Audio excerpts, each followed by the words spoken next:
Hello and welcome to the OSU Postgame Show brewed by Royal Docks Brewing Company as we break down Ohio State's 42-35 win over Indiana. Oh man, I'll tell you, I'm spent, folks.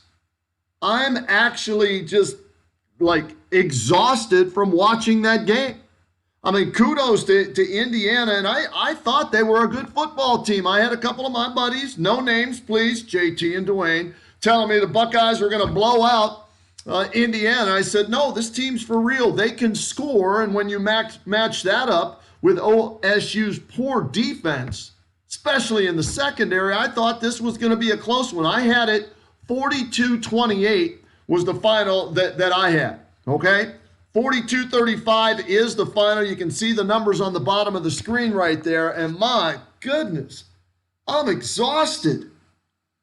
That secondary is as bad as I've ever seen. A couple of years ago, the linebackers were as bad as I've ever seen for Ohio State. Now the secondary's as bad as I've ever seen at Ohio State. My goodness, Shaun Wade, yeah, he had the pick six, but how many other plays did he give up today? At least 4. You know what that made me do?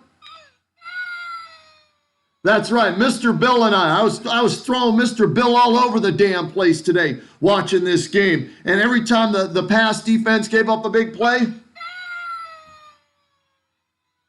I didn't think he'd survive with how much I was tossed. I was throwing him around like Penix was throwing the football around on the Buckeyes defense. Unbelievable. But it's a win. In this crazy pandemic year, right? The fact that the Buckeyes even played today is a good thing, right? 42-35, you take it, you move on, you hope you get better next week. I don't even know who they play next week. See, I'm so frazzled right now. Who's next? They're on the road at Illinois. That's who they play next week. Holy cow. Come out, boom, boom, 2 passes, touchdown, 7-0. Get a stop, come back, and you could take control of the game, go up 14-0. And then Justin Fields today, too. I'm not sure. Well, he threw for 300, ran for, how many more? It's on the bottom of the screen here. He ran for about 60 more in a touchdown. And so, from that standpoint, I don't know. It's frustrating to see him struggle as much as he did running and throwing the football today. Let's be honest. It's frustrating. It really is frustrating. This team, you look at them and you say to yourself, you know what? They've got everything they need to be able to do what they want to do, and yet they struggle in the second half of every game. I'm not sure why. I don't know why they're struggling in the second half of every game. They come out, they get a lead. It's 28-7 at halftime. You're thinking that they're going to blow this team out, and sure enough, in the second half, for whatever reason, they get outscored. What was it? It was 28-7, right, at the half, Ohio State. Final score was 42-35. So they get outscored 28-14 in the second half. And some of that's on Ryan Day. I know there's some inexperienced guys that are playing in the secondary, and you lost a lot of guys to the NFL and everything like that. But Ryan Day's play calling today, it was obvious the Buckeyes' offensive line was having trouble with the pass rush and the extra pressure that was, being brought. It was obvious. To me, it was. I don't know. Maybe it wasn't to everybody else. But it was obvious to me that they couldn't block anybody. And yet they kept trying to throw the ball. And it's like, run the damn ball. Indiana couldn't stop the run today. And, the Buckeyes, that's a frustrating win, man. That's a frustrating win. I can't wait to hear what Ryan Day has to say about this one afterwards. And how do you fix that secondary? I hate to, come on here and talk about this as if they lost. They didn't. That would have been, a catastrophe. But 42-35, and you give them the ball back twice?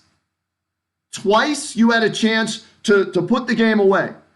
4th and 1, and you throw that pass down there? Run the damn ball. And then there are 8 guys in the box. Turn and hand it to Teague on first down. Fake the handoff on second down. Run the bootleg outside. Get the first down. I mean, Ryan Day did not have a good day today. Not a good day for Ryan Day. I agree with you. Let me put this up on the screen. Prince Thomas 79. Ryan Day had as bad a day as Fields. Now, you say, well, how can they had over 600 yards of offense? The play calling at specific times, I agree with you, Prince Thomas, not good. Not good at all. Got to be better. But you know what? That's adversity. Hopefully, the adversity that they faced will toughen them up. Will make them a better football team. And I'm just looking at some text messages, that came into me here. My good buddy Rick Worstel, who I did the postgame, or I should say the pregame show, Alt-Care Stadium show on WHBC with, he says, looks like the Ohio State defense had another stellar outing. They're unbelievably bad. Alabama and Clemson might put 60 on them. I agree with you, Stelly. I mean, if Ohio State were playing Clemson or Alabama today, they would have lost by at least 2 touchdowns. At least 2 touchdowns. He says Ohio State lost to Penn State in the second half. They lost to Rutgers in the second half, and they lost to Indiana in the 4 quarters.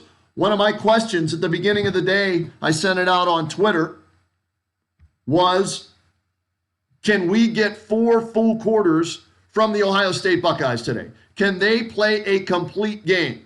We've seen them play great first halves, but we haven't seen them play 4 full quarters. And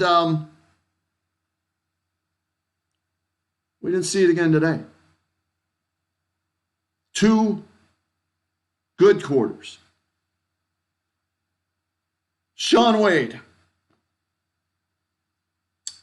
Little Twitter war going back and forth with people today about Shaun Wade. I tweeted out at one point, Shaun Wade and the entire, led by Shaun Wade. What did I say? Let me just look it up. I'm just, I want to make sure I say what I said on Twitter so somebody doesn't come back, well, that's not what you said, Roadman. Blah, blah, blah, blah, blah, blah. Let's see here. Yada, yada, yada. Led by Shaun Wade, Ohio State secondary stinks. He had a pick 6, so everybody said, oh, that tweet didn't age well, Roadman. Oh, you still believe that? Yes, I still do. He made 1 play today. How many plays did he give up? How many times did he get run over trying to make tackles? Maybe I should just, you know what I'm going to do from this point forward? I'm just going to reduce the level of excitement, and I'm not going to expect as much out of him because he's obviously not as good on the outside covering as he was in the slot. So I won't have as high expectations the rest of the way for Shaun Wade. All right, let's see what else we got here. David R. Shipe 1, weird play calling, Swiss cheese secondary, need to tighten up in all phases. David, yep, agree with you. 100% on that, man. 100%. More from Prince Thomas 79. Second game this year, they don't cover the spread in both games. It was the second half. Well, I didn't bet on it. I don't bet. That's why I don't bet. I don't have money just to, throw around like that. But, yeah, second half, got beat, what? What are they, 4-0? They've been beaten in the second half at least 3 times as far as the score goes in the second half. All right, let's get another question up here. Teams are exposing Buckeyes defense from Quentin Singleton. Yes, they are. Pass rush, only 2 sacks today. Indiana had 5 sacks. If that pass rush can't get to opposing quarterbacks, that secondary couldn't cover me or my partner JT on the radio. Oh, man. What else we got here? John Arthur Hutch. Roadman, not sure I agree it was the offense today. Jumped out to a 35-7 lead, and then the defense buckled. My point on that, John, is this. You're right. Up 35-7, and we've seen this already. And the defense is the bigger problem. Don't get me wrong. Some speed bumps today for the offense, but I expect them, John, to put the opposition away. I expect when it's 4th and 1 at the opposing 6-yard line, you need a yard to put the game away, and you can't get a yard. And instead of running the ball, which was the weakness of Indiana's defense today, you end up rolling out and throwing the ball. That's where I'm upset with the offense, the play calling. They shouldn't have thrown it 30 times today. They got pass happy because of maybe the first 2 passes, 75 yards to Garrett Wilson, and it's 7-0. Maybe they thought they could throw on him all day. Well, that offensive line, not very good at pass blocking. And give Indiana credit for what they did defensively in pressuring Ohio State with blitzes. And I heard it in the pregame show. That they blitz a lot on 2nd down. And I saw that unfolding before my eyes, and the Buckeyes didn't adjust to it. And I'm thinking to myself, what the hell? Like Harry Carey, what the hell? Why can't you block them? And I was just losing my mind. If they knew on the pregame show, the analysts are telling you that hey, they're going to blitz heavily on 2nd down. They bring pressure. Well, then why the hell weren't you blocking them and knowing that? Another one here, and then we got some guests that are going to join me on the show here today. Nathaniel Miku. How can got better? How can we get better? I think that's what you mean, Nathaniel. Hey, that's all right. I had a typo earlier in the show. I spelled Penix instead of Penix. I spelled it Pennis. Oops. So I had to go in and change that while the show was going on. Don't worry about it, Nathaniel. I don't know. It's a great question. How can they get better in practice? I don't know. Can you get better in practice as a pass defense? I'm not sure. Great question. Another one here from Prince Thomas. Are the best players on the field? Why is Zach Harrison not on the field more? Shake my head. Fair question. Don't have an answer for you. Wish I did. Don't have an answer for you on any of these defensive issues. All right, I got a couple of guests I want to bring in here right now. Let's see if we can work this out. My radio partner, JT. What's up, brother? How are you? This is I can't hear you. Let me see. Hold on. Maybe I have to turn my speaker on. Here we go, because I don't have it plugged in. Go ahead, talk now. Can you hear me now? Can you hear me now? You're like that guy on the commercial. Yeah. Well, that was a tough one, man. Here's the game where you leave a team like this hang around that long, and odd things can happen, and it kind of reminds you what happened in the Penn State game. Indiana held around, they stayed around, they got a lot of turnovers. The next thing you know, boom, they're right there in overtime. Thank goodness we didn't go to overtime. And how the hell is it? Are we allowed to swear on this channel? Yes. Yeah, but not too bad. But yes, we can. No FC. Because that's one of the reasons I didn't join you earlier, because that was a tough one to watch, man. I thought the Buckeyes were going to blow that team away. I said it on the air on Friday. Lo and behold, you rush for over 300 yards or whatever it was, and you throw for 300 yards. Urban Meyer says all the time, 250 and 250 should give you a victory on the scoreboard. But when in the hell have you seen a team give up 500 yards through the air? This is unbelievable. You can't have this for Ohio State. When the defense needed to make a play, they were able to do it, but not that often. Dude, I was losing my mind. I was throwing Mr. Bill around all over the place today. Every time Sean Wade, Proctor. I was losing my, and I'm sitting there thinking, the defensive line is supposed to be a strength. They weren't getting the pressure today, and when you have a secondary that's young, inexperienced, and can't cover like that, then they're susceptible to. And JT, they gave up. Where was it? They gave up pass plays today of 33 yards for a touchdown, 63 yards for a touchdown, 56 yards for a touchdown, and then other pass plays of 68, 58, 51 yards. I mean, that's insane. Total yards today, 606 for Ohio State, which you see 606, you think it's a blowout. But they gave up 178 yards total offense. Indiana couldn't run the ball. Why aren't we blitzing? We couldn't get any pressure all day long, and you knew they were going to blitz. So if you're going to make an adjustment, why aren't we, A, running the ball more often? And I think I have an idea why. Okay. And B, we didn't run hardly any screen passes. And C, how about the tight end over the middle? If the middle linebackers are sending three guys up the middle of the field's open, why not utilize it? I think I have an idea. What's that? You've got a quarterback there that wants to be the Heisman Trophy winner. You've got a coach that wants him to be the Heisman Trophy winner. Okay. But winning the Heisman dictate how you coach a game. They knew the running game was there. It's a fair point. They got greedy. Both, I thought Fields and Dave both got greedy in the pass game today. And then he broke his confidence. Yeah. I mean, he hadn't thrown any interceptions all year. He throws not one, not two, but three. The first one was horrible. You heard Urban Meyer talk about it at halftime and in the post game. And the thing is, I think it broke Fields' confidence a little bit. Things have been too easy. Yeah. And even that first drive might have led to something. And I'm going to tell you something else. As bad as the secondary played, it's amazing. The Sean Wade pick six might have been the difference in the game. Oh, actually, it was. Well, it was 7 points. That's a fair point. Hey, I want to bring in my other buddy, Josh Paloha's checking in with us. Look at this. We can go three wide, man. Oh, Josh. Going three wide. What's up, Josh? What's happening? Hey, wait a minute. The win, if we go three wide, that means he's going to score a 38-yard touchdown. There you go. On the Buckeyes defense, absolutely. Right. Josh. Not me. I'm way too slow for that. I'm way too slow to score on Ohio State's defense, no matter how bad they are. Yeah. What were your initial thoughts when this one finally went 0-0-0 on the clock? Wow, that was ugly. But the best thing about 4-0 is the chance to go 5-0. Oh, look at you pulling out the coaches. Urban Meyer. Man. Yeah. I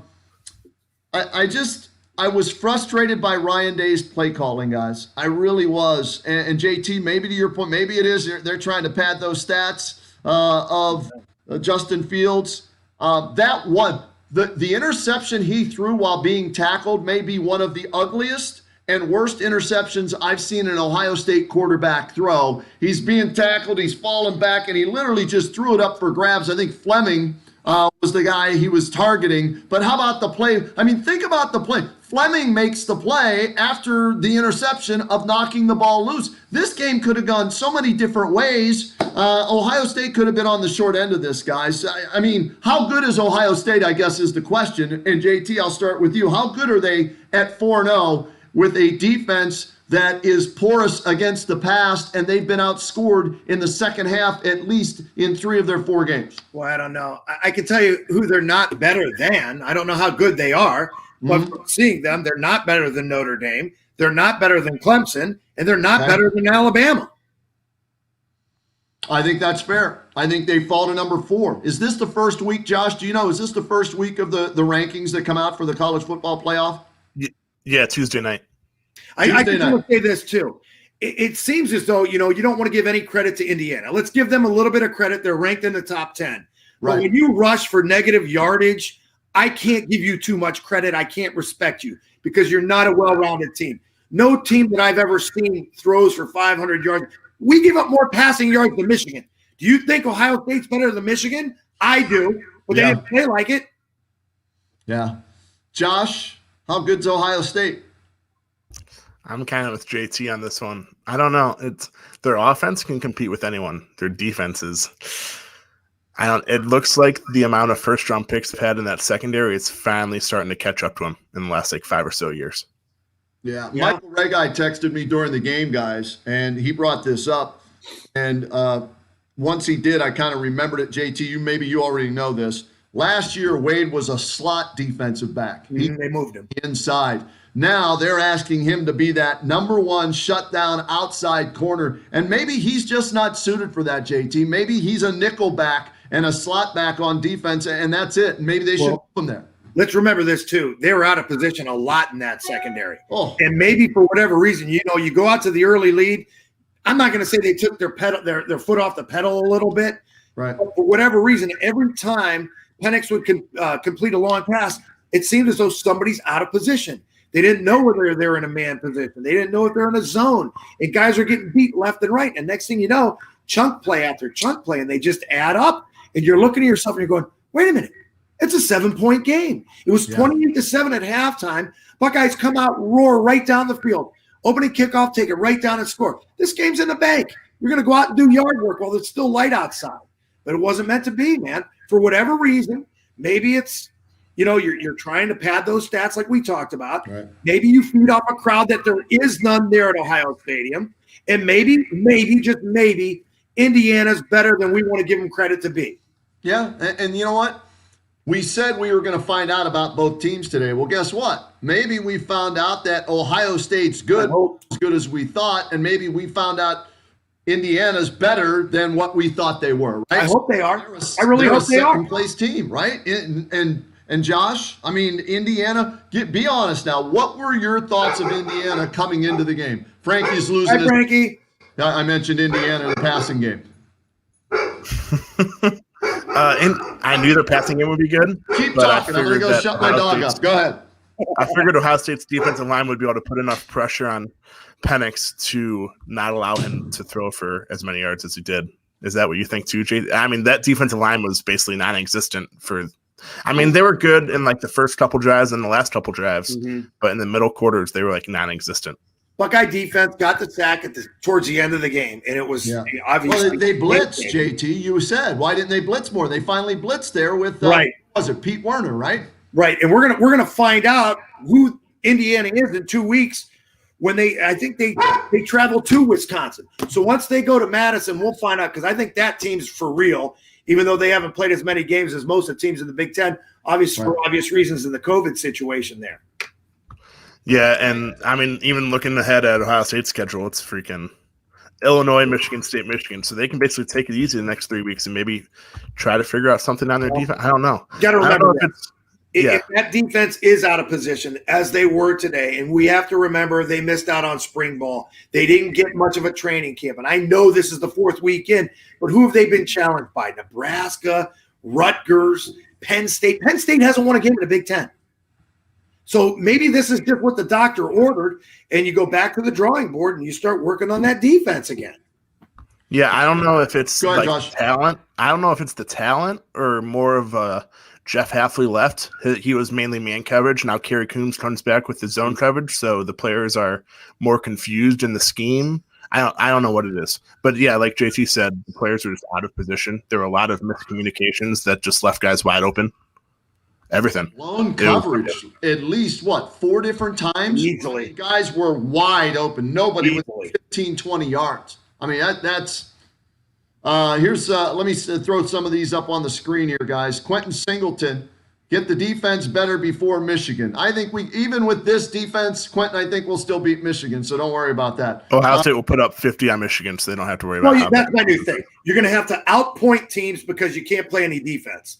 It sounds stupid to say we're going to score more than you. How do you win a game? You have to score more points. But we have to outpoint you. Browns, that's what we said about the Browns at the beginning of the season, right? So the Browns and the Buckeyes, are they the same? Their defense stinks, so the offense is going to have to score, for the Browns, 30. For the Buckeyes, in the 40s, maybe the 50s, depending on who the opponent is? I mean, is that fair or is that crazy to say that? Well, I think it's spot on. It's going to have to be right now until we learn more about this team. Yeah. The fact that we're comparing Ohio State and the Browns is 2020 is a very weird year right now. You ain't lying. Let's see here. Hey, give a shout out to Eddie McClintock. He's watching in L.A. Eddie was on Warehouse 13, big TV star from North Canton. What up, Eddie? Thanks for watching. What are your thoughts? Eddie. I'll get to his question here in just or comment in 1 second. Is Fields Heisman worthy from Quentin Singleton? Did he hurt? Let me rephrase his question. How much did he hurt his Heisman chances today with the 3 picks, or because he still threw for 302 touchdowns and ran for another, it's not as bad as maybe we think? Not as much as if they would have lost. Okay. Yeah, if Ohio State goes undefeated, which, I mean, they should, I think Fields is no matter what a candidate. Especially with their last 3 games, he should dominate the last 3. You would think.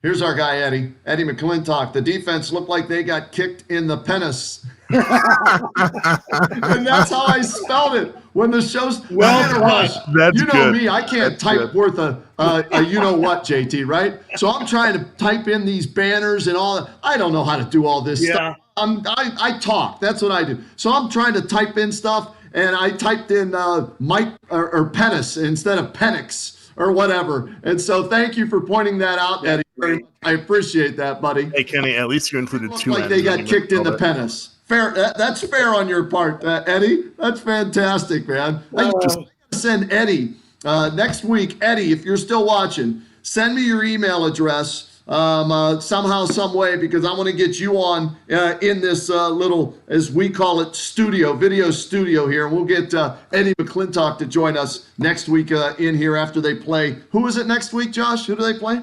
Illinois, who just won. They just beat Nebraska by like freaking 25 or 28 or something. Did they? Too. Wow. Yeah. Do we Nebraska. know what time the game is next week yet, or is it still to be determined? To be determined. That was Okay. a Big Ten slot, so I think they can announce it either tonight or tomorrow. I think, or no, Sunday night or Monday. So it's either Sunday night or Monday. We'll find out there. Let's see here. Another question for us, guys. CLE or is that MLR? MLR CLE. Yeah. All right. Clemson, Bama, Florida, Georgia, Notre Dame, and then maybe us. UC defense is tougher, meaning the Bearcats. Cincinnati. The best defense in the Buckeye State is probably Cincinnati, but that would be a great matchup, right? Ohio State and Cincinnati. I'll be honest with you. That would be the toughest team they've played to this point, maybe other than Indiana, and that I would be concerned up against. That would be sight unseen. I haven't seen them play, and I haven't seen the level of the competition they played either.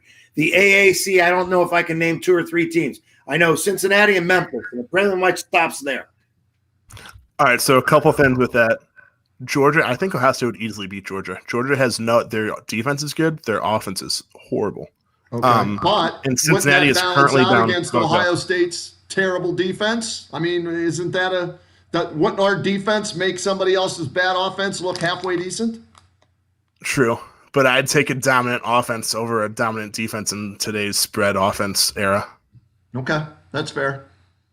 Yeah, that's fair. JT, we talked earlier when Ohio State wasn't playing that nobody's playing defense. So should we not be as concerned as long as the offense doesn't turn it over 3 times like they did today? That was a big concern for me, is the fact that, you put up 42 points and you feel lousy about it, right? Yeah. And how can you really say that? Because, like I mentioned, you're going to have to outpoint these teams. But the way we played in the fourth quarter is what really concerns me. Because, again, if we're going to give Indiana any credit whatsoever, and probably they deserve some credit, don't they? Right. Yeah. Then they outplayed us, and that's not a good thing. You can't get outplayed at home in a game like this, because once you get to the bigger games, whether it's a Big Ten title game, and you might, or it's you make it into the Final Four, we see what happens when you're on the big stage. If they can't compete at the highest level on the big stage, then it's a season gone for naught because the expectations were so high. All right, I got some more texts coming in here via Facebook. Frank Solona. Frank, my Solona. The best part about being 4-0 is the opportunity to go 5-0, Josh. Not if you don't feel good about it. Yeah, I know. I don't either. Dale Milano hit me up here on Facebook. He's watching. What's up, Dale? Thanks. Buckeyes need to play a 60-minute game and run the ball. Yeah, run. I went into this game wanting to see a more consistent running game, and the opportunity, they still now they ran the ball great. The problem is Master Teague is not a Heisman Trophy candidate. And I think Justin Fields is. So we want to put him on a showcase. It was number 3 versus number 9. Yeah. It was number 1 versus whatever we're ranked in the Big Ten. We want Justin Fields to perform. When they scored in the first 2 plays of the game, I thought, oh, this is it, man. It's on. Right. Yep. Yeah. People are going to think I'm crazy. Roadman, they ran for 300 yards, didn't they, as a team? You want them to run more? Yes. Yeah. Today, when you finally established the running game, a consistent one, and what did the Master Teague average, like 6 yards a carry? At one point in the fourth quarter, he was 9.1 yards per carry. So why aren't you running it more? 6.5, Josh? Is that what it was? Yeah. And what did Sermon run? What was it? Between the two of them at halftime, they averaged 12 yards a carry. It was 6.5 and 6.7 is what it ended up to be. They had 35 carries for 239 yards together. Okay. And that's not enough. They should have ran the ball 50 times today against that Indiana defense. I want to see more bootlegs. When you're in a close game like this, I want to see them convert and run the clock out. Like we're talking about the Browns. Browns have been able to run that 5-minute offense. Buckeyes couldn't do that today, too. Another reason you don't feel good about it. Yeah. Here's a couple of more from Facebook. Craig Easterday. What's up, Craig? He always checks in with us after every show or after every game on the show here. He says, I could only listen to the game. The running game was effective for the most part. The defense was pretty good in the first half. They obviously weren't good in the second. No pressure on the QB leads to disastrous consequences. I hope we improve in all phases. Fields usually makes smart decisions. He forced passes into coverage. Was that the most surprising thing out of? We knew the defense wasn't good, right? We knew that the running game was somewhat inconsistent. We'll see. But was the most concerning thing Justin Fields forcing at least 3, if not more, passes today when he had thrown 3 interceptions his entire career at Ohio State? I think it was. I think it took a hit to his confidence. He was out of his game. And at that point in time, Ryan Day did not make the proper adjustments. He did at time when they needed to run. At the beginning of the third quarter, it was evident that, hey, we're going to run them more often. But then again, they would still go to the short passing game. And Wilson had a huge drop. Yeah. I think I'll take this as like a more positive mindset. I think today will be a huge learning experience for Fields. I think everything was too easy for him through the first 3 games. Okay. So I think this kind of like brought him back down to reality a little bit. And now he has to actually like really watch film, not throw stupid passes. Because he probably just threw those stupid passes thinking, oh, it's IU. They're not going to be able to catch this. My guys will. So I'm hoping it's a huge learning experience, but I guess we'll find out. That's a fair point. And maybe this will be good in the long run, you know, for him at least. The secondary, this has happened. In the defense, this has happened now. What are they, 4-0? This has happened 3 times, right? In the second half, you dominated games in the first half, and you've allowed your opponents back in the games in the second half. How much of this is coaching, guys? How much of this is on Ryan Day? How much of this is on Kerry Combs, who came back and isn't just the cornerbacks coach? He's the defensive coordinator. Somebody texted me and said, maybe he should give up the defensive coordinator job and just focus on the secondary. So how much of this is coaching? Josh, I'll start with you. This was the first game in a long time that I can remember that I actually questioned Ryan Day as an offensive coordinator. I mean, I'm not saying like replace him, but he just had a lot of like you guys said, he should have ran the ball more, especially with Master Teague playing as well as he did. He should have just ran the ball more, and with Justin Fields struggling like he did. And then defense, I think Kerry Coombs, maybe he has too much on his plate. This is the first time he's been a defensive coordinator, so maybe trying to focus on the whole defense rather than just the defensive backfield is too much for him. I don't know, or maybe it's just a talent. Josh, and I'm gonna add to it too. Because our defensive line is just not getting their job done, and if you can't cover anybody, a lot of times it's because you can't get to the quarterback. And Larry Johnson's defensive front has always been great. Now, if we're talking about losing 7 guys to the league in the last 5 years, you've lost a lot of guys on that defensive line as well.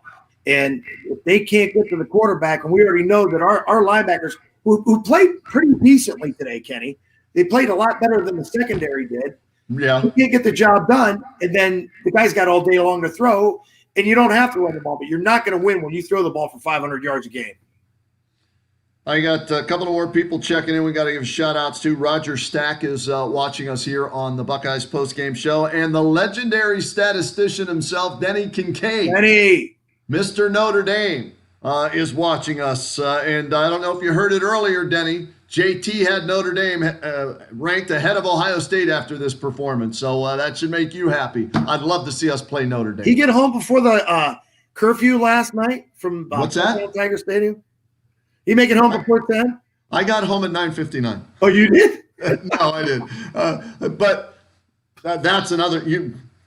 I was expecting after that start 7-0, and how about the hits early in the game? I wrote it down, JT. I was like, baby, cracking concrete, knocking lug nuts off. I was thinking of Mr. Ping-a-ling with a couple of those hits, or Proctor on that kickoff and everything. And I'm thinking this is going to be a blowout. And there's going to be some punishment handed out like there was last night, unfortunately, when Hoban just destroyed Massillon on the field, physically, mentally, and on the scoreboard. And I'm thinking maybe that's what's going to happen today, that, okay, Indiana's a pretender, and the Buckeyes were going to prove they were the much better team. That wasn't the case. Anytime you let a team like this hang around, crazy things can happen. And we hear about it in any sport. When that team gets some momentum, look what happens. You let them hang. They strike. Next thing you know, it's a 7-point game, man. Holding on for dear life, right? Without question. Without question. This running game, Master Teague and Trey Sermon, is this good enough to get you to the college football playoff? Because Wisconsin or Northwestern, their defense is going to be a hell of a lot better against the run than Indiana's was, right? And we're looking at one of those two teams probably coming out of the West. So let's focus on the offense here. Is this running game good enough to get by whoever it is in the Big Ten championship game, which would hopefully then put you in the college football playoff? Josh, go ahead first. Yes. They're not elite, but I think they're good enough, if that makes sense. And Master Teague doesn't have like that explosion like Ezekiel Elliott and J.K. Dobbins had, but he does enough, like he did today. He does enough where it takes the focus off of the passing game and makes the defense focus on the running game. I don't know if it's an explosion, but he doesn't see the hole, and he doesn't hit it fast enough. Once he gets rolling, like on the 41-yard touchdown run, nobody's going to catch him. And I do think eventually Sermon's going to come around. He was pretty good at Oklahoma. He's not to himself yet. I don't know if he's hurt, he's got some nagging issues or whatever. But he got a little bit banged up there at the end too. Northwestern and Wisconsin are tied right now. Second quarter, 9 minutes to go, 7-7 in that game. If you look at the Big Ten, I think it's evident that Ohio State is still the cream of the crop. Now, I like to say it's my new term is they're going to outpoint everyone they play. I'm not worried with the Big Ten. I'm more worried about after the Big Ten. For sure. The bigger picture. Northwestern, Wisconsin, Northwestern 4-0, Wisconsin 2-0 meeting as we speak. Yep. Buckeyes now 4-0, Indiana 4-1, so the Buckeyes have the tiebreaker. Should the Buckeyes lose a game, misstep somewhere along the way, they would have the tiebreaker head-to-head over Indiana. Wisconsin ranked 10th, Northwestern 19th, OSU 3rd, Indiana 9th. And you know what, guys? I don't think Indiana's going to drop that far. No. I think Wisconsin, if Wisconsin wins, they'll leapfrog them, but they're not going to drop that far. Dude, they're a 20-point dog. Respect, right? They're a 20-point dog, almost came away with a victory at Ohio Stadium. No, they're not dropping. And I think that's one thing we have to look at, too, is Ohio State just scored 42 points and beat the number 9 team in the country. I think as Ohio State fans, we just want perfection. So it's hard to beat. Well, I mean, I'm obviously down like you guys are, but Ohio State just beat the number 9 team in the country. So we actually have to look at that too. They didn't beat them, though. They held on to beat them. They held on. Okay. They held on. A 20-point lead, and you have to hold on, and it's a collective gap on that last play. And even though it's the hook and lateral or the whatever you want to call it play, the band is on the field. I was losing my mind. Yeah. Also, you go first, Kenny. Well, I sent it out on Twitter. If they would have scored, would they have gone for 2 to win it right there? Oh, absolutely. I think they would have. I think they would have gone for 2 and said, screw overtime. We're going for 2 right here. It worked against Penn State. Now, that was in overtime. But I think they would have just, especially if Ohio State's defense was on their heels like they were, and if they'd gone down. That would have happened. They deserved 2. But I want to get back to your coaching question. Now, when Ohio State was up by 7 and inside the 10-yard line and didn't want to kick a field goal to make it a 2-score game, don't you think that had something to do with coaching? That should have been the field goal. I mean, the chance of converting on 4th down, it was there, but they didn't convert. I think it would have been easier to kick a field goal than to convert on a trick gadget play rather than pound up the middle like they'd been doing most of the day. Here's why I think maybe they didn't kick the field goal. 2 reasons, JT. The angle with which they would have had to kick the short field goal, too close, that angle, if your was on the left hash, right? And Siebert just missed one earlier, too. So who would you have more confidence in? Siebert kicking a field goal, regardless of distance, or Justin Fields to get you 1 yard? Well, for me, And they did this Or early. run a better play then. Well, put him under center and run the damn quarterback That's my point. for you all Exactly. year long. Yep. Again, I go back and people say, how can you get on Ryan Day? There's an example. Yep. Okay, you're going for it on 4th and 1. Then do what you've done all season long. Put him under center and run the quarterback sneak. I agree. He got too cute. Yep. Yeah. He did. But And maybe on he that play, Justin Fields, the cornerback that hit Justin Fields should have been targeting. That too. But the Big Ten officials were horrible today. So I didn't want to bring up the officiating. A couple of those fumbles in the first half. I mean, Yep. they didn't get a replay on them. yeah. And then the face mask was a terrible call, too, that Ohio State did benefit from. Yeah. It wasn't a face mask. So, yeah, they did not have a good game. And by the way, as much as we, want to bitch and moan about that 4th and 1 call, tight end was wide open. He Yeah. just takes a little off that. It's either a Yep. worst case scenario, first down, first and goal, or maybe a touchdown. Okay, so isn't that a play that a Heisman Trophy candidate should make? Yes, but on a day like today, for When they're- whatever reason, maybe it was the rust of not playing. Maybe it was the weather. Maybe it was just Indiana's pressure. Somebody find on every pass play almost, he was being pressured right after that first series. So maybe he was feeling the pressure and buckled under the pressure a little bit. I mean, think about these numbers, guys. I'm looking at these stats right now. Justin Fields goes 18 of 30. That's still a pretty decent day for 300 yards, 2 touchdowns, but he throws 3 picks. Okay, that was the worst of the offense. Master Chief rushes for 169 yards. Yep. You had 2 guys go over 100 yards in receiving, in Wilson and Olave. And to me, it's like I'm looking at this game like we lost it. Yeah. Justin Fields had as many Ohio incomplete. State. What do you say? The bar is so high at Ohio State. We I guess have that's right. more It's against first the Indianas and the lesser, teams in the Big Ten, Josh.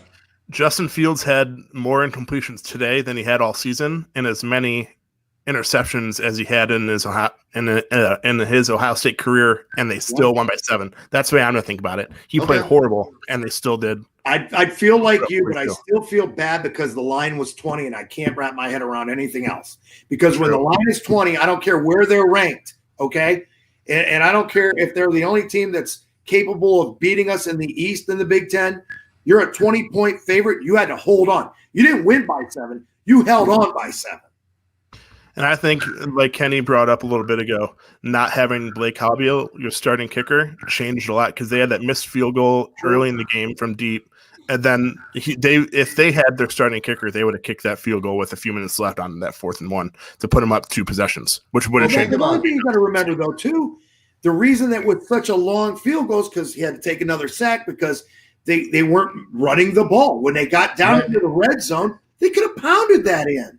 Blake Hobbill has missed the field goal. Ralph Macchio has missed the field goal. And now Jake Seibert has missed the field. So all 3 kickers that they've tried so far, they've all missed a field goal. And so maybe that's why. And when they went for it on 4th and 1, JT, I'll be honest with you. I'm like, fine. Just hand the ball to Teague or quarterback sneak. You'll get the 1 yard. Either run the clock out or score another touchdown. You put this. So I wasn't as upset that they didn't kick the field goal. I was upset with the play selection today on that call as well as other points in the game. No question.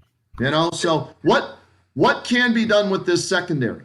I mean, Proctor got beat. Hooker got beat. Wade got beat 4 times and got got to help him out when he tried to tackle. You got to get to the quarterback. That kid had all day long to pick those guys apart. And I got news for you. He made some damn good throws. And those receivers, that Freifogel, I want to draft them for my fantasy team right now. I stink, Josh. My team's terrible. What did Freifogel I called them bifocals before. What did bifocals end up with? 218 yards on 7 3 catches, touchdowns. 3 touchdowns. At one time, they said it had a 32-yard average. He was the offensive player of the week last week, bifocals, as he had 11 catches last week, 200 yards and 2 touchdowns. So bifocals has had back-to-back 200-yard receiving games for Indiana. How about that? That's amazing. And You'd think that Ohio State would JT. stop him a little bit. Here, let me just get this in, Josh. I remember guys who do well against the Buckeyes when it comes draft time, right? Mm-hmm. Remember, let's see, Khalil Mack had a huge game for Buffalo. J.J. Watt, Wisconsin. There was a Cal wide receiver that's now in the NFL. I forget who it is. Somebody. I'll give you a guy who had a couple of plays against us. Saquon Barkley returned a kickoff against us. Yeah. But he was a known guy. I'm talking about guys you didn't know. Whoever, I forget I think he's with San Diego, wide receiver that played at Cal a few years ago. Michael Robinson, remember him at Penn State, had a huge game against the Buckeyes. So when guys do well against the Buckeyes, I remember that come draft time because usually that means something. But against this defense, maybe it doesn't mean as much because a lot of guys could be putting up numbers like this if that secondary doesn't get any better. Man. How about this one from our buddy, Frank Salona? I blame the coaching staff for not getting the replays. That has to come from upstairs. It's a fair point. That's the referees, right? Isn't it? What's that? You can't throw a challenge flag in college football. It's the referees. Yeah, it's not getting replaced. But you can call timeout to maybe, They did call timeout the one time they didn't overturn the call. So that's a fair point. You can always try and delay the game to maybe say, hey, you're going to look at that upstairs? Use one of your timeouts. One other thing here from Frank. Let me throw it up here. There's a reason why they were 4-0 ranked 9th in the country. Got to remember that. And that's something Josh was saying, right? I get it. They are bitching and moaning about it, and yet they're still 4-0. Oh, he's talking about Indiana. My bad. Right. Okay. Yeah. Okay. I read that wrong. So he's talking about Indiana being a legit team. They're 4-0, and maybe we're just not used to giving Indiana football credit, right? Well, again, I don't care where they're ranked. When the Buckeyes are a 20-point favorite, there's a problem there. You did not play like you're a 20-point favorite. And we know, Kenny, you and I both talk about it all the time. Vegas knows. They don't set these things. If this was truly a matchup of 1 versus 2 in the East, don't you think in a team that's ranked in the top 10 in the country that it should be a lot less than 20 points? Yeah, but maybe that's what was needed to get people to bet. Right? I think it opened at 20 and stayed right at 22. It didn't really move much throughout the week. So maybe it was. It was up at 28. I forgot. Maybe it was needed to get people to lay some money down because a lot of it, was going one way. I don't know. No. I'm not a gambler, and that's why, because of the situation. I would have taken the Buckeyes in this case. I thought it was going to be a blowout, and not maybe just because of the first 2 plays. Now, here's the thing you got to think of. Ohio State was truly a lot better than Rutgers, and we saw how we started that game out as well. Right. And then they kind of again, took their foot off the pedal or whatever, lulled themselves to sleep. This team's not a good second-half team right now. No. And sometimes when you start on fire like that, maybe you disengage. I don't know. I mean, the defense looked good. You were talking about it. They were hitting guys. They were laying the wood to these guys. Looked like it was going to be good. They forced a couple of turnovers. They were smacking guys on kickoffs. But as the day got longer and the game went on, they played worse. All right, so with you three, we're going to give a tip of the cap and raise our Royal Docks Brewing Company glass and say cheers to players for Ohio State. JT, give me 2 players that deserve a cheers and a tip of the game day cap for the Buckeyes. Well, obviously, you're going to give a tip of a cap and a cheers to Master Teague because you don't win the game without running the ball and running at least some of that clock off. And, man, if I'm going to do another one, can I call the offensive line? Even though they got 5 sacks? If you want to, because of what they did run blocking, I guess. You could look at one of the receivers. I mean, you could pick Garrett Wilson. You could pick Olave. Garrett Wilson converts and catches that last pass. He's truly number 2 in my mind. In this instance, I'm going to go ahead and take the offensive line because of the fact that we were able to rush the ball so well. Because guess what? As bad as Justin Fields played throwing the ball, if they couldn't run behind that line, you would have lost that game. Josh? I don't want to steal JT, so I guess I'll go Master Teague, and then I have to pick 3. It'll be Chris Olave and Garrett Wilson. Garrett Wilson had that bad drop at the end of the game, but once again, he had 7 catches for 169 yards. I mean, you can't really ask for much better than that from a slot receiver. Yeah, 2 touchdowns. Both guys went over 100 yards, by the way. I'm going to give Olave. Yeah. You have those numbers, and you're overshadowed by a guy from Indiana. Yeah, I know. Yeah, both. How about this? The 2 wide receivers that are all world for the Buckeyes still didn't have his, or did they? Yeah, they had more yards combined, but barely than bifocals, right? So Chris Olave gets a game ball for me for just being consistent, right? And I guess It's hard to give anybody any credit on defense, even with Sean Wade. You got to give it to Sean Wade for the 6-6. But he gave up, I think, 14. Yeah. So he's still, or 12. He's still -6. The linebackers, Pete Werner with a sack late in the game, maybe. Here's the thing. I'm having the obvious are Teague, Olave, Wilson, but I'm not giving one to Fields today. He didn't grade out as a champion in my book. Okay, so those three, and it's hard to pick anybody else. Hey, I'll give you one. Give you one because he had a rough weekend. I'll pick Thayer Mumford for recovering the fumble and give it to him because the Tigers got beat his alma mater last night. Okay, but on that crazy play, you talk about the officiating was bad and a couple of turnovers that they didn't call earlier in the game could have led to Buckeye touchdowns. That game could have got out of whack. And then you're not talking about that point spread. But on that crazy play, the Buckeyes were able to get the ball back and a first down, even though they ended up punting 3 plays later. It's a lot better than giving Indiana the ball inside the 10. And Thayer Mumford following the play, recovering the fumble, might be a game changer. That's fair. That's fair. One note that I wrote down here. It was late in the fourth quarter, and the Buckeyes were running the ball. Remember when the Indiana player went down with an injury, Josh? Okay. Yes. So the Buckeyes are trying to run out the clock. It's leading to that 4th and 1 play, right? So the Buckeyes are trying to, use as much clock as possible. And I'm sitting there watching it, and I'm wondering, I'm like, okay, when they come back from commercial, because it was an injury timeout, does that mean they get a reset play clock and the game clock starts when the ball's positioned? And the answer to that was yes. So I'm sitting there thinking, oh, good. They can run this down to about 4 or 5 seconds and then run the play to run off another 25 seconds. Hey, wasn't that a bogus call, too? It was a guy – I didn't see anybody get hurt during the play. Then all of a sudden, they took time out for an injury. Well, and it was after like 20 seconds, too. It was really weird. Yeah, it's weird.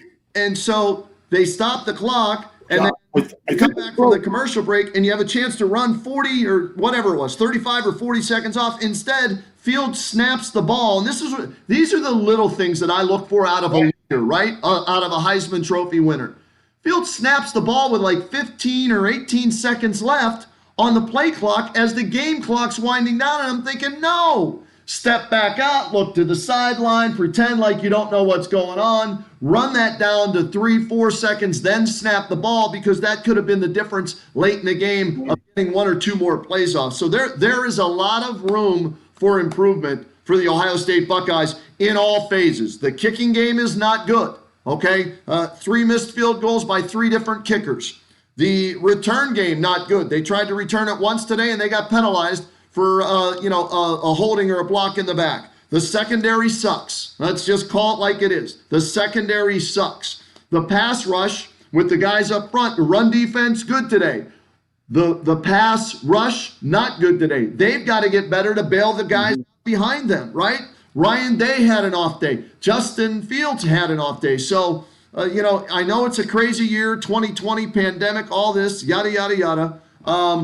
But still, the standards are so high, and here's what I do, and maybe this is unfair. When the Buckeyes play, regardless of who it is in the Big Ten, I say to myself, okay, the way they played today, would they have beaten Clemson? No. Would they have beaten Alabama? No. Would they have beaten Notre Dame? Maybe, but maybe not. That's how I look at the Buckeyes right now, because the Big Ten, as great as it is to be Big Ten champs, wonderful, I'm worrying about a national championship. So whether that's fair or unfair, that's how I grade the Buckeyes each week. Not necessarily who they played in the Big Ten, but how they would have stacked up against the top teams.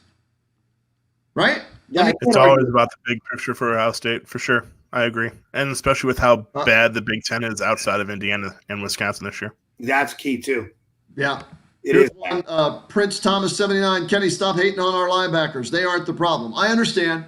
Well, then the schemes are, because you need to utilize them more, maybe blitz those linebackers then, because you're not getting enough help from the defensive line, and these guys are on an island. I don't care if you're Sean Wade or Seven Banks. They're not able to get the job done. And, again, giving credit to the Indiana receivers who were catching just about everything, man. Yeah. I mean, those guys were pretty good, and they've been good for the last couple of years. And you can go back to when Wilson was there. Their offense was a little bit more creative. You're right. I think you're onto something here. When you're talking about the play selection, the play calling, the game plan in general, To me, it was lousy. Whether it's because you scored early and so quickly and you thought it was going to be a cakewalk all day, maybe that's it. I don't know. But this team needs to put 4 quarters together and play a complete game. They're lucky to escape with a win.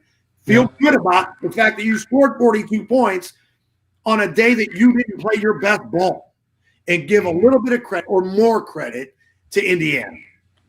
How about this? A couple of our old fraternity brothers checking in with us, JT. Yeah. Pat Plaucha, Bear. The Bear. And Dennis Meek checking in with us. He says, a win is a win, I guess. Couldn't get to the quarterback, and defensive backs were suspect. And then the Bear chimed in with, agree, a lot to work on, but better to do it via a win and not a loss. And I guess that's how we should take it today, that at least better than losing, right? I mean, Josh, that's your point. I know you're Mr. Optimist there with the Buckeyes and everything, but maybe is that how Ryan Day's going to look at it? Or do you think they're going to be chewing some people out this week, or should they look in the mirror, the coaches, and chew themselves out? I think both. I mean, even after the game, Justin Fields did not look happy. So I think he's to chew himself out too. Did he not look happy because he didn't play well, or because he thought he maybe lost the Heisman Trophy? Maybe both. But, I mean, with the competition the next 3 weeks, he could easily win that Heisman Trophy back. JT? Nobody's running away with that trophy this year. No. Especially with Clemson getting canceled again today, so who knows? Yep. Dave Dale, got to give a shout out to Dave Dale. He's checking in with us today too. Please, Dave, thanks for listening and checking us out today on this. Final thoughts, JT. I'll start with you. Well, I'm gonna like Josh said, you're gonna take this one into the bank. You're gonna learn from it. You're gonna try to correct those mistakes that you can and move forward. Like he also said, the schedule gets a little bit easier now. Thank goodness you didn't play Maryland. Maybe that hurt you though. Maybe you needed another tune-up game last week, but on the road and a team that's hungry to beat you, who knows what could have happened there. You escaped one today. You beat the only good team in the East that we think is up there that could have really given you a run for the money, so to speak. So You take the win, you celebrate tonight, you get back to work tomorrow. Josh, final thoughts? Take the win and use it as a learning experience. It's obvious that Ohio State isn't above and beyond Indiana. I know Indiana had to play perfect, and they basically did, and they still lost. But Ohio State, I think, got brought down a little bit, which is good. I think they were too overconfident. Here's a last 2 comments here. Prince Thomas, 79. Ryan Day doesn't seem to play well from ahead. Clemson, Rutgers, Penn State, IU. Fair point. Got to go back to last year, right? In the playoff game.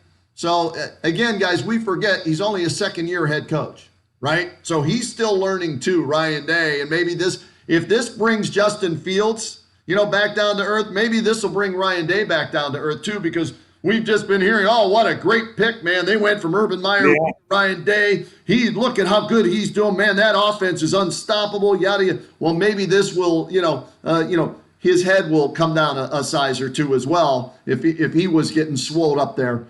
Next weekend, Quentin Singleton wants to know picks for next weekend. Who are they playing again? Illinois? They should be Illinois, right, guys? Ohio State by 38. Okay, JT? I just want to go there to see that Dick Butkus statue they put up. Did they put one up there? Sweet, man. Is it? Yeah. Butkus. Yeah, that if they lose next, I know. I was going to make one of those stupid predictions like I'll shave my head or something, but I'm not going to do that because in 2020, anything. Make the stupidest prediction you can make. They're not going to lose. No, I'm not doing it, man. Not gonna do it. Not gonna do it. All right, guys. Hey, thanks for checking in, Josh. What's the podcast you got going on? Where can people check out your podcast? Just waiting for nextyear.com. We talk Browns. I'm optimistic about the Buckeyes. I'm just so down about the Browns. I don't know why they're. Let me get your before we get out of here. Browns picks for tomorrow, Josh. Without Myles Garrett, I don't know. Speaking of bad defensive lines, without Myles Garrett, the Browns' defensive line has a lot of question marks. Yeah. So come on, grow a pair, make a pick, man. Let's go. The Browns in 6-4 after tomorrow. Oh, really, wow, JT? See, I think the Browns win the game tomorrow. I think they're going to get helped out by a lot of wind and some rain off the lake. Okay, Carson Wentz is not getting it done. that team is 3-5-1. Do you know that the Dallas Cowboys have 2 wins and they're only a half game out of first place in the NFC least? They're terrible. This is a game you should win. 24-21 Philadelphia, because no Myles Garrett, I don't think really they can get it done defensively. The Browns need to hope for a very, very bad weather game if they want to win, because you can count on the ground game. If I will change my pick, if it's pouring and the winds are blowing, because the better running game is with the Browns, right? A lot of it also will have to do with whether or not Wyatt Teller plays tomorrow. That Lonnie Chisenhall, that calf, he was on the injured list this week too, practice. So if they lose their 2 best linemen, Teller and Garrett, then for sure they fall to 6-4. All right, Joshy, thanks for checking in with us, man. Thanks, guys. Pleasure, buddy. All right. JT, we're back at it on Monday, so we'll talk about this, the Browns and Massillon getting beat up and losing their third straight. That was a tough one, man.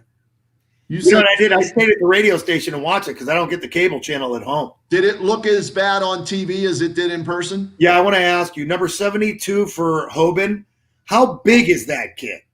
He big offensive lineman. Dude, I was losing it. I'm like, they showed him on the sideline. I think he got a personal foul towards the end of the game. Yeah. You always talk about how big Wyatt Teller's arms are. Yeah. This is a man-child. Yeah. Dude, you ready? 72 for Akron Hoban last night. Keyshawn Haynes. He's only a junior. Oh, my God. Right? Keyshawn Haynes, 6'1", 330 pounds. Whew. Dude, they blew Massillon off the ball something fierce last night. You know what they feed that kid for dinner? What's that? Everything he wants because he never stops eating. He is huge. He is a man-child. They averaged 6'2", 287. Their line, Hoban's line. That's not tall. 6'3", 285, 6'1", 330, 6'3", 260, the lightweight. 6 foot 285 and 6'2", 275 for Tim Terry, Division II state champs. And Massillon's a good team, and they made them look pedestrian. It looked like varsity versus JV yesterday. Wow. And the physicality with which Hoban brought yesterday. Yeah. Whoever played for Massillon today had trouble getting out of bed. I'm going to ask you a question. Somebody asked me this today, and I don't know if it's true or not. What? When they realigned the divisions, and we knew we had heard like the last couple of years, the number of boys in the school, competitive, whatever that was. What was the competitive balance? Competitive balance. Would they move a team like Hoban up a division due to competitive balance? Because they've won. Somebody asked me, he said, they've won 5 out of the last 6. If they've won 5 in a row or something like that, don't they have to move someone? They don't have to. I don't know exactly what the protocols are. There's the word of the year for 2020. And moving somebody up, if it's just one thing or if it's a combination of things. And they're Division II because of enrollment, right? But also, they won 2 titles in Division III. Now they've won 3 titles in Division II. So your point is, they can compete with the Eds, the Ignatius, the St. X's, the Mollers, whoever it is. No question. Yeah. So that's a great question. Next time we have Tim Street on, maybe we should check with him and see. Okay. But yeah, that was not pretty last night. Of the 3 state championship games for Massillon, that was their worst performance. And what that? They're on the way to becoming the Buffalo Bills if they go there and lose next year. I've seen the meme. It's all over Facebook. You hope it doesn't happen. You hope they get one. And we thought this was their best balanced team, and it wasn't even close last night. Well, let me ask you a quick question since we're talking a little bit about it, because it's been brought to my attention as well. People reaching out to me on Facebook and everything else. What did you think of their game plan? Or they just simply outplayed it, wouldn't have mattered? Because I look at it this way. You've got 2 great wide receivers, okay? Right. We saw that you could throw on the edges a little bit underneath, okay? The 50-50 ball we know is there, true, okay? Catrone he's a good high school quarterback. But you're going to rely on the running back of a sophomore? He had rushed for 1,000 yards like in 5 games. So they felt, and maybe this was their stubbornness, they felt they could run on up the middle. And I mentioned it during the broadcast, JT. After the first quarter, I said to Mark Miller, when do you scrap the game plan of trying to run up the middle, do something different? I thought because of the pressure, Hoban sacked Avon 9 times. got 5 last night, right? So 14 sacks in their last 2 games. For me, and again, maybe this is the stubbornness. This is who we are. We're not changing it for anybody. Well, guess what? Catrone's not mobile, and so he's a pocket passer. 1, 2, 3-step drop, get it to one of your receivers, right? Controlled short passing game, use that as the running game to loosen things up. They didn't do it. So, yeah, there were you could question the coaching last night for Maslin as well as the execution. But the Buckeyes could have done today.